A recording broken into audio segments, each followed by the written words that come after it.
Let me show you how I made these vegan crispy onion rings. So first I started off with warming up my oil, and then you want to make sure that you are chopping your onions kind of thick, because if not, when you start frying them, you'll most likely fry the onion out of it and it'll just be breading. So then you want to add you some flour.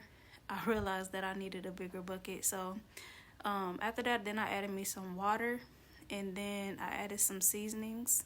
I didn't go super crazy on the seasonings, just some salt and some pepper, and then I added a vegan egg replacer just to give it that extra sticky feel. I don't know, just so it is able to stick to the onion ring. And then you want to coat it in some flour, then you want to dip it in your wet batter, and then you want to put it in some vegan friendly breadcrumbs, and then this is what it should turn out looking like. And then you want to fry them.